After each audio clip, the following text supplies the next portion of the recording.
This is Kick-Ass Politics. I'm Ben Mathis. If you're listening for the first time, this is a preview station for Kick-Ass Politics, where I put up a few sample episodes for you to check out.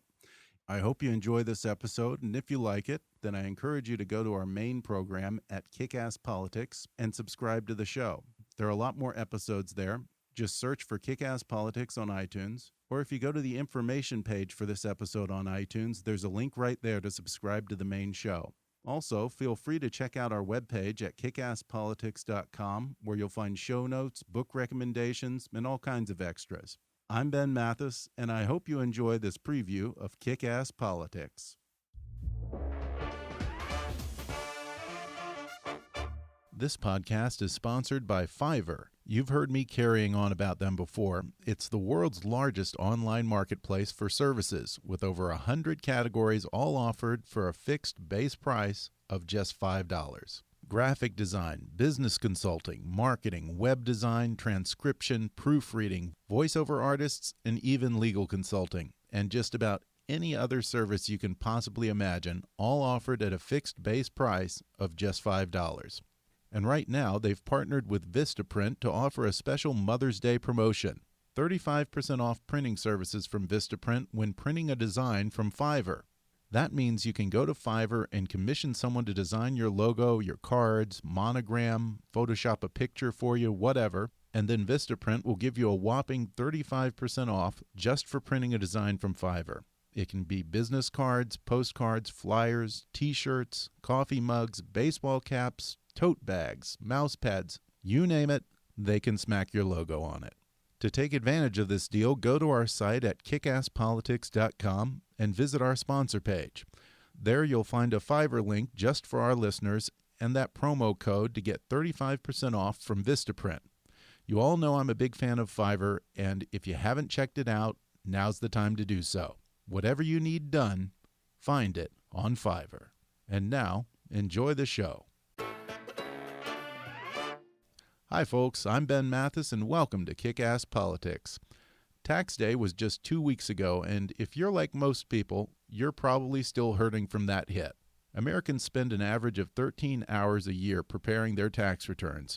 In the same amount of time that you spent toiling on your taxes, you could have read the first 5 books of the Bible, watched the entire season of House of Cards, or you could have even installed hardwood flooring in your house. And after the great ordeal of going through all those receipts and trying to squeeze every last deduction you can, you grudgingly write that check to Uncle Sam that feels like giving over a kidney. As a matter of fact, did you know that the average American household spends more on taxes than they do on food, clothing, and housing all combined? Well, there's one man who says enough is enough and it's time to get rid of the IRS altogether, completely. Grover Norquist is the founder and president of Americans for Tax Reform. In addition to that, he's a contributing editor to American Spectator magazine, and he serves on the board of directors of the NRA and the American Conservative Union.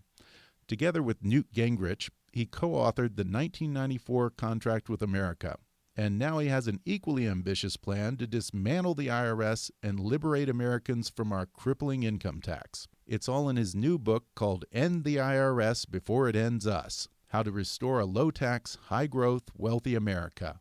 And in just a moment, he'll be here to explain the history of taxes in America, how they got so out of control, and exactly how we can start to dismantle them and eventually do away with the IRS entirely. So stay tuned, because we've got Grover today on Kick-Ass Politics.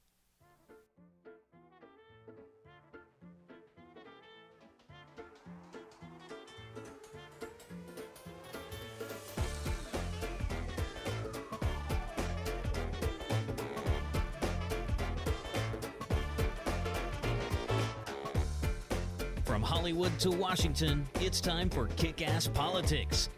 And now here's your host, Ben Mathis.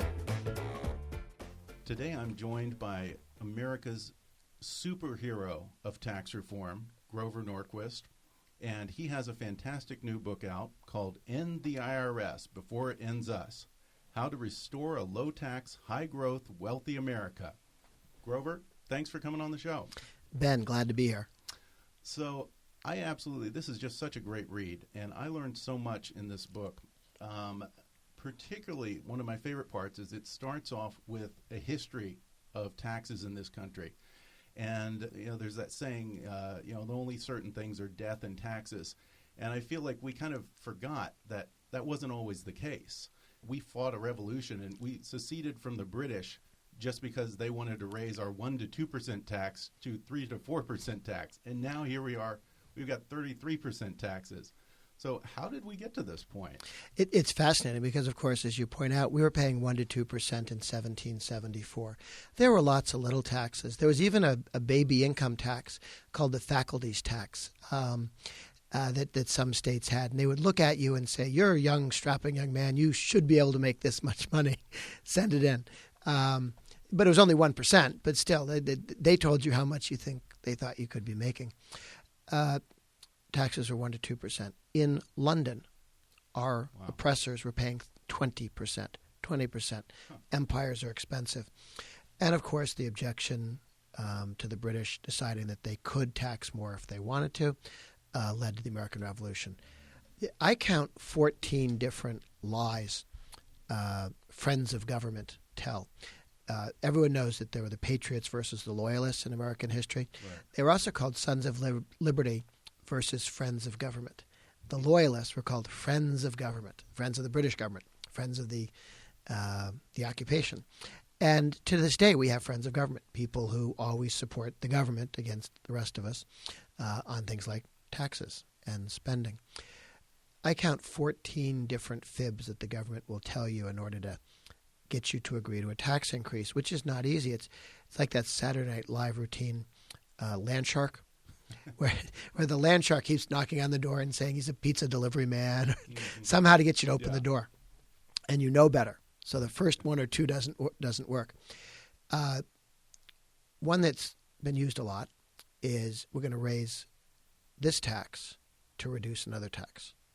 New Jersey had no sales tax and no income tax as recently as 1965. No sales tax, no income tax. But they had very high property taxes.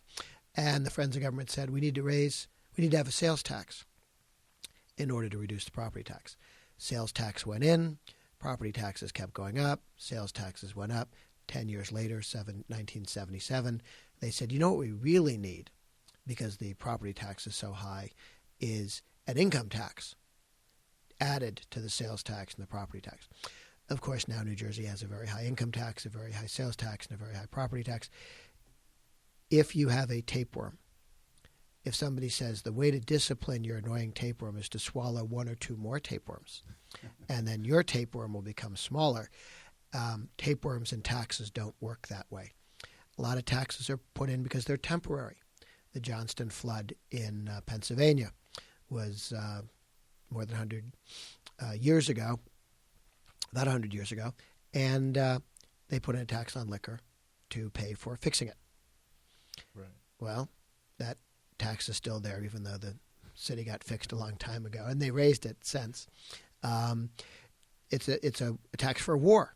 Every one of our wars, except 1812, had taxes come in for the war, and when the war went away, many of the taxes stayed, and the money just went to something else. War of 1812, they actually got rid of all the taxes after the war. We appreciated that. They had a brief income tax during the Civil War. That lasted till 1871. Right. Well, these are always supposed to be temporary taxes. And the best example that I love in your book is the telephone tax. Yes. Which was, it was meant to pay for the Spanish-American War. Exactly. And it was supposed to be, everyone was told, oh, this won't affect you. This will only affect the rich because, they were the only people who had telephones. And to this day, we still have a telephone tax and it affects everyone. 1898, they put in a tax on phone calls, long-distance phone calls, billed on time and distance. It's going to be temporary. War wasn't going to last forever. It was a war tax, patriotic. It was a tax on other people, the rich, because phones cost $5,000 in today's dollars. And it was a hidden tax because it was hidden inside your phone bill. So it was a perfect tax. Yeah. War ends. They kept it going.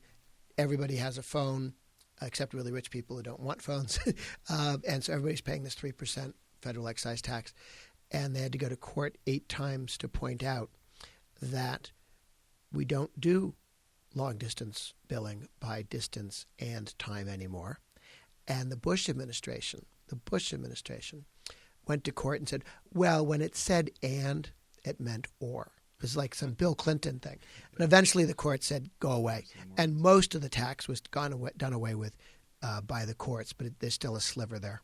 So how did we get to this point? You point out in your book that most of the colonies were founded, or many of them, as tax havens. Yes, essentially. Yes. Where did we go so far astray? Well, it took a long time. We didn't have a federal income tax on any permanent basis until 1913. Total taxes were less than 10% of the economy prior to the Great Depression.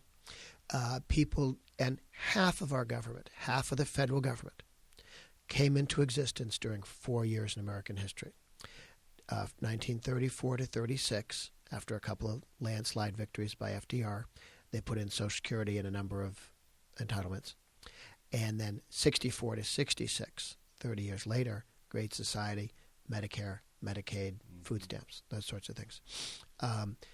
Those 4 years in American history, they planted little oak tree, little acorns. And they grew over time to be 10% of the economy, half of our federal government. So when people say we all agreed, no, we didn't. There were these two periods in history when one party screwed up and the other party was powerful, and they rammed it through, and what they passed grew. Now, the good news is that we can undo much of that in 1 year. Well, at the end of the book, the first part of the book is how do we get into this mess. Second part of the book is what are the 25 different things we can do to turn it around. There's not one solution. There are many. But one of the big ones is the Paul Ryan budget plan, which reforms entitlements, block grants, welfare programs, means-tested welfare programs, like we did under Clinton with welfare aid to families with dependent children. Mm-hmm. And what his plan would do is to reform the entitlement program so that they're sustainable and block grant welfare out to the states the same way we did with aid to families with dependent children. That saves $6 trillion in 10 years. And instead of our federal government growing from 20% of the economy, 20% of GDP, up to 40 in the next 30, 40 years, just as as people age, takes it back down below 20. Mm-hmm. So it really does a U-turn on our present road to serfdom, and that only takes one vote, one time, 51 senators, majority in the House, and a president who'll sign it. That bill would pass in early 2017 if we elect a Republican president in 2016. That's how quickly you can turn this around. You say there are several different paths, with the ultimate goal being to literally to get rid of the IRS. Yeah. And I have to imagine when you say that, a lot of people probably wonder, is that even possible? Most people probably didn't even know that we could do it. It's such an institution. Is it plausible that we could just do away with the IRS? I mean, what a dream that would be. Yeah, you can. But it requires two things. Remember, for most of our history, we didn't have an IRS because we didn't have a big government. Right. You don't have to have a big government. Growth is better to help poor people than a big government. Growth is better to help the middle class than a big government. Growth is a better way to structure society than a big government allocating resources. And what we have to do is deconstruct the size and cost of government in a way that's pro-growth. So growth replaces economic growth, more jobs, more opportunity, replaces things the government used to give you after they took them from you. But people tend to focus on the getting them part. 9 states right now have no income tax.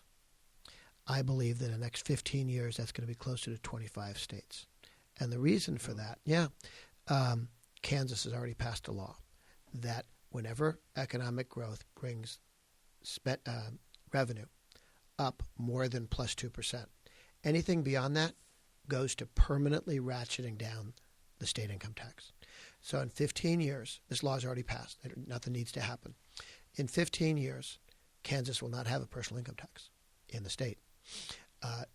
Mississippi House voted to do that as well. Now they're arguing with the Senate. That's right. North Carolina voted to do it down to 3% on the corporate side. They're looking to do it on the individual side as well. The governor of Maine said his goal is to get a constitutional amendment to do this phase out. Governor of Arizona, Ducey, wants to do it there. There are 10 states. Louisiana is committed to move in this direction as well. I think there are 10 states in the next few years will pull the trigger on a phase-out when half the country doesn't have a state income tax. I think more and more Americans will say, we always thought we had to have a state income tax. They always told us we did, but we don't. Yeah. Maybe you could do the same nationally. That would be incredible. You also, in your book, you talk about there are certain people who are just obsessed with the deficit. And that's oftentimes the reason to raise taxes, or that's part of the argument, is to reduce the deficit. And you point out in the book that the national debt from 1783, when we won independence from Britain, to 2000, has added up to $5.6 trillion. And now we're at $17 billion. It's literally tripled in the past 15 years. And you're against the idea of raising taxes to pay off the national debt. You have a bunch of ideas on how we can pay off the national debt and reduce the size of government. And some of them are I find pretty amusing, which will probably rankle some people in Washington, like putting in a law that legislators can't name anything after themselves. The Robert Byrd rule, I guess you can call it. Yeah, there are small amounts of money, millions, tens of millions of dollars, right, of high schools and colleges and statues to themselves. But if you don't monitor the little things, the broken windows theory of budgets, right, when we got rid of earmarks, it was a huge tectonic shift in American politics. Up until 2009, 2010, earmarks were a sign of virility. Mm-hmm. A congressman or a senator who brought money back to the state was like the caveman, right, who brought back an elk or something. They had the juice. They had the power to make things happen. Yeah. Now it's considered like farting at the dinner table. It's considered rude and ugly and not talked about. Massive change, very helpful. One of the real victories that the Tea Party brought to being.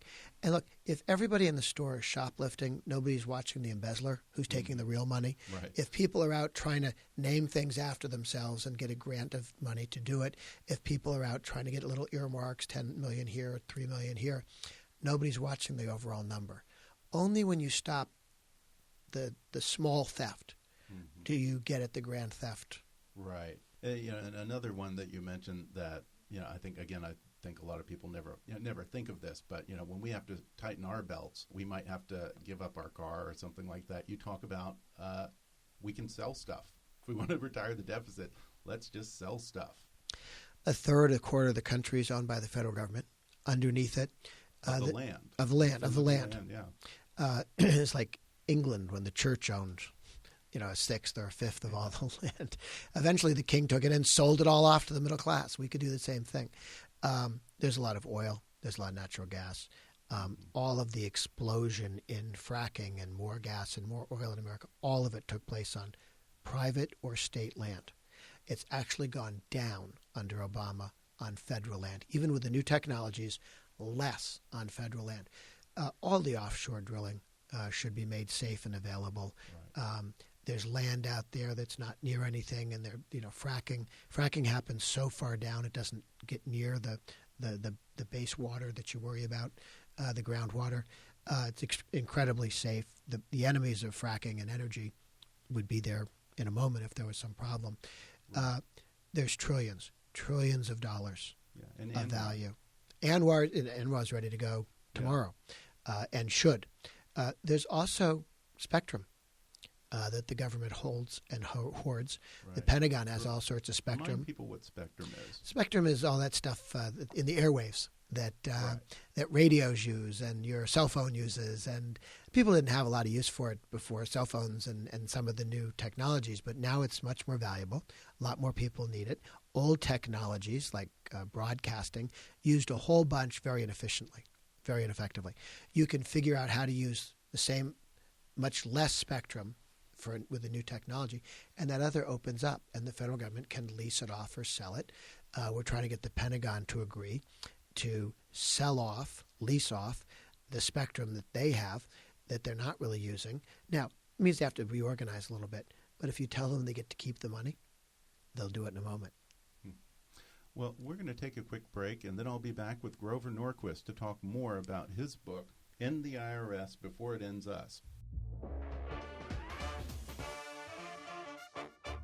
Hey folks, I hope you're enjoying my chat with Grover Norquist. We've been talking about his new book, End the IRS Before It Ends Us. And if you're interested in it, you can get the audio version of his book narrated by Grover himself for free thanks to a special promotion for our listeners from audible.com. Just go to audibletrial.com/kickasspolitics for a free 30-day trial and a free audiobook download, which can be End the IRS Before It Ends Us by today's guest, Grover Norquist, or any of Audible's 180,000 titles for your iPhone, Android, Kindle, or MP3 player. That's audibletrial.com/kickasspolitics. Or just click on the sponsor link on our webpage at kickasspolitics.com for your free audiobook download. And if you like what we're doing here at Kick-Ass Politics and want to help keep us on the air, then please support the show by making a donation to our GoFundMe campaign at gofundme.com/kickasspolitics. Or go to the show website at kickasspolitics.com and click on the donate link. Your support will help keep us producing new and interesting programs in the future. And now, more with Grover Norquist. I'm back with Grover Norquist of Americans for Tax Reform, and we're talking about his new book, End the IRS Before It Ends Us, How to Restore a Low-Tax, High-Growth, Wealthy America. One of the things that you talk about as being key to getting on the pathway to ending the IRS is first and foremost, stop the bleeding. And then we can start rolling them back. And one of the keys to doing that, and what has been really at the heart of your work with Americans for Tax Reform for 30 years, is the Taxpayer Protection Pledge. How's that been so effective over the years? Sure. I came up with the Taxpayer Protection Pledge in 1985. As part of our campaign, I was working with Reagan to pass the 1986 Tax Reform Act. But there were fears that if you reduce the rates and broaden the base, that over time the rates would come back up again. How do you protect against that? I said, what if we had a pledge that candidates and incumbents could sign that says, I won't raise rates and I won't broaden the base unless rates come down. So no net tax increase and no increasing rates. 56 words, pretty easy. And because people understood how clear it was, you had two witnesses. It was a signed piece of paper. You faxed it around. Somebody had copies. This is before, putting stuff on the web. And it made it possible for an elected official or a candidate to pledge credibly. People have been promising not to raise taxes since the Persians would promise the guys next door, hey, if you let us take over, we won't raise your taxes. But they lie, okay? How do you credibly promise not to raise taxes? FDR wanted a tax cut when he ran for office in 32. It's not what he did, but it's what he said he was going to do. So the goal is to make it easy for people to say, here's my promise, and it's written down. It's not part of a speech with some thing before it and after, which, in context, I really meant something completely different. It's very simple. Yeah. And so we got after 86, we had 100 pledge takers in the House, 20 in the Senate. Then in 88, a lot of people took it, including President Bush, George Herbert Walker Bush. And he wouldn't have won the primary if he hadn't taken the pledge, and he wouldn't have won the general if he hadn't made that read my lips commitment. And then he broke the pledge and he lost. Yeah. And all the Republicans learned, I get it. Take the pledge, win the primary. Take the pledge, win the general. Keep the pledge, get reelected. And from 94 on, we've had ivory soap percentages of Republican candidates taking the pledge and keeping it. Yeah. There wasn't a tax increase in America between 93 when the Democrats did it, all with Democrats, and 2009 when the Democrats raised taxes again, all with Democrats. When you have a united Democratic Party, they'll raise your taxes. If there's a Republican House, Senate, or President, they won't. And that has changed American politics because politicians have one of two choices. You can either raise taxes to paper over the problems, or you can reform government to cost less. Raising taxes is what politicians do instead of reforming government. All tax increases are instead of and in the way of reforming government. So you don't get government spending reform until taxes are off the table. Right. It's the lazy man's way out, basically. Yes. Let's not do the hard thing. So on the rare occasions when you've had a politician who was gutless enough to break the pledge after they signed it and got themselves elected, what's the stick there?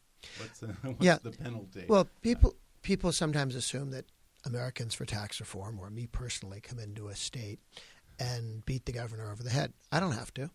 Yeah. I think I sent a press release out about the fact that the Republican governor of Pennsylvania broke his pledge. Everybody in the press knew that. Every Republican, Independent, and Democrat knew it. And he lost re-election to a very bad person. But he shot himself in the foot. He lost his own credibility. Bush in 92 lost to the nobody, Bill Clinton. Yeah. Wasn't supposed to happen. The pledge is self-executing because voters, and particularly independents, Republicans will vote for the Republican candidate because they know that even if they raise taxes, they're better than the D. It's independents who shift because they trust someone who'll put it in writing, and they'll have nothing to do with somebody who breaks it. Yeah. That's what flips independents. Really? So it's not the right side Republicans, it's the independents that really get... Yeah. In theory, they may be less excited about your campaign, Yeah.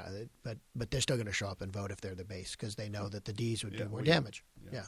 Wow, that's amazing. Well, speaking of that, of getting elected and so forth, you talk about, as one of the chapters in your book, key to this idea, step one is getting people elected who want to actually reduce taxes. And you talk about building that coalition. Look, not everybody votes on taxes directly because sometimes the tax and government spending issue shows up in a different form. Mm-hmm. And I would argue that the modern Reagan Republican Party, the modern center-right movement, the modern Leave Us Alone coalition is made up of people who, on their vote-moving issue, what they want from the government is to be left alone. So you go around the table, leave my taxes alone, leave my property alone, leave my business alone, my profession alone. People whose most important issue is religious liberty, leave my faith alone. People who want to educate their own children in private schools or homeschooling or have control over their education, leave my kids alone. Second Amendment community, I'm on the board of directors of the National Rifle Association, leave my guns alone. Homeschoolers, there are 2 million kids homeschooled today. Right. 10 million have been homeschooled in the last several years.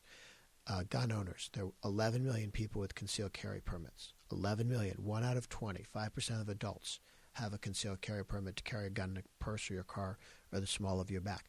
Those people know that one party wants to take away their right to educate their kids or their right to have a gun. New things come up. Vaping, the replacement for cigarettes. Right. 6 million Americans vape e-cigarettes, the equivalent of e-cigarettes. Democrats are trying to ban it in New York. FDA wants to ban it completely. Even though it's saving people's lives. Yes. Or they want to tax it because they've stopped smoking and now they're vaping. That's right. They're losing It's the healthier, tax there. but they want the money, not your health. Yeah. And vapors, unlike cigarette smokers who would never come and rally against a tax increase on cigarettes, vapors will, because they just look in the mirror and say, I'm doing a good and healthy thing, and who are these jerks messing with me? Yeah. So lots of different people for different reasons feel the government's crowding them here or there. And different taxes come up, property taxes, sales, income taxes. Vaping is a lifestyle issue. Mm-hmm. This is people who vape more during the day than nuns pray. You know, it's a big part of their day, right? Monks do a certain amount of praying. Vapors do more vaping. It is a lifestyle issue, and you're coming and poking them and telling them no. So all of these coalitions of people who want to be left alone can join together to vote for the same candidate. Mm-hmm. That's building the coalition for freedom. It's framing the anti-tax movement in terms of just leave us the hell alone. Small government, let us be and keep our taxes low. It's putting it into a broader perspective that appeals to libertarians and independents, not just conservative Republicans and some Democrats. Not everybody focuses on taxes all day. It's a bigger part of some people's lives than others. Some industries, regions, and jobs are taxed higher and more poorly than others. For some people, it's a major issue in their life. For others, it's a smaller issue. But when the government has more money, they spend that money messing with more people. Yeah, it's symptomatic of a larger problem that everyone gets. Yeah. I think you're onto something. And certainly with all the libertarian-leaning Republicans that are getting into the race, I think there seems to be a lot of appeal for that message. That's a big shift in the modern Republican Party. The modern during Reagan's years. Now, Reagan said that libertarianism, he believed libertarianism was the heart and soul of modern conservatism. So he saw that.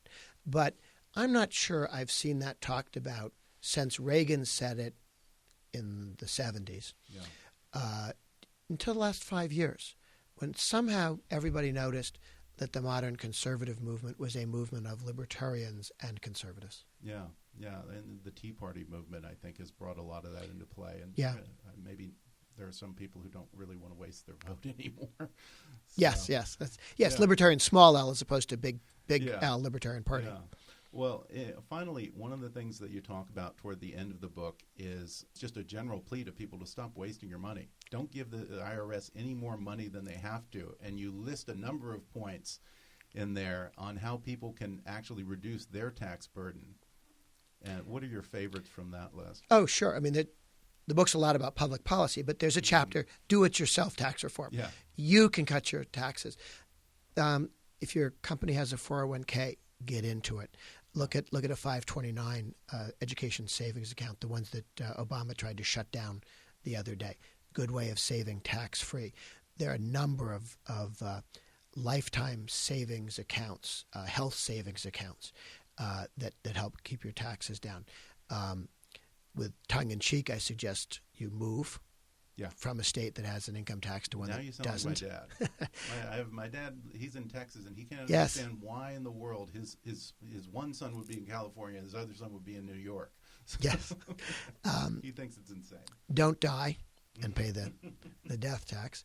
But also, when you do your taxes, don't overpay. If you take a look, if you got a refund this year, that meant you over-withheld. Look to reduce that, because a refund is a tax interest-free loan that you gave the government all year. Why do that? Pay what you have to, not more than you have to. Yeah, good advice, definitely. Well, the book is called End the IRS Before It Ends Us, How to Restore a Low-Tax, High-Growth, Wealthy America. And I'll put a link to the Amazon where you can buy it on the website. And also you can get it for free if you go to audibletrial.com/kickasspolitics and sign up for their free trial. Then you can actually get a free download of the book. I hope you still get paid for that, though. I did the audio version. I read it. Oh, well, that's even more fun. So then that's even more fun. If you can get Grover live, then that's even better than having to read. Well, Grover, thanks again for coming into the studio and talking to me about the book. And you've got some fantastic ideas in this book. Everyone should definitely read it. And hopefully this becomes a big part of the debate coming up in the Republican primary and in the general. Thank you, Ben. Okay. Thanks, Grover. Well, folks, I hope you enjoyed the show. Thanks again to Grover Norquist for coming by the studio to talk about his new book. I'll post an Amazon link on our website to order his book, or better yet, you can get the audio version of his book narrated by Grover himself for free if you go to audibletrial.com/kickasspolitics and take advantage of the special 30-day trial offered to our listeners. Now, I know you probably usually don't think of taxes as the most riveting read, but Grover really makes it fun and interesting. There's a lot of history in here, and it's full of shocking facts about our tax system and some pretty bold ideas on how to fix it. So I highly, highly recommend it. Also, while I've got your attention, don't forget that Mother's Day is just around the corner on May 10th, and our sponsor, FlowerAdvisor.com, is offering 10% off to listeners of the show. Whatever makes your mom happy, these guys have got you covered. Beautiful floral arrangements, cakes, gift baskets, like their Godiva chocolate tower that includes 11 different boxes of Godiva treats, or you can even send your mom a selection of fine wines. And right now, listeners of Kick-Ass Politics can get 10% off by visiting our sponsor page at kickasspolitics.com and clicking on the special Mother's Day offer from floweradvisor.com. They even offer same-day delivery, but don't do that. Don't wait till the last minute. Do it right now before you forget and break your poor mom's heart. Just go to kickasspolitics.com and click on the special Mother's Day discount for our listeners from floweradvisor.com. Be sure to subscribe to the show on iTunes and leave us a review for a chance to win my book of the week. And if you want to support the show and help keep the lights on around here, then please click the donate link on our website or visit our fundraising campaign at gofundme.com/KickAssPolitics. /kickasspolitics. You know, we're not podcasting out of a garage here, folks. I try my best to put on a professional show here, but it isn't cheap, so please donate, and your support will help keep new shows coming. As always, I welcome your comments, questions, and suggestions at comments@kickasspolitics.com, or you can call our toll-free listener voicemail at 844-KA-POLITICS. In the next episode, I'll talk with Senator Mike Lee about his new book, Our Lost Constitution, The Willful Subversion of America's Founding Document. Senator Lee says the Constitution is in crisis right now. He'll talk about how many of his fellow lawmakers are empowering federal agencies to do their job for them, how constitutional lines separating the powers of government are getting blurrier and blurrier every day, and why Harry Reid once locked him in a garage. It's a true story, folks. All in the next podcast. But for now, I'm Ben Mathis, and thanks for listening to Kick-Ass Politics.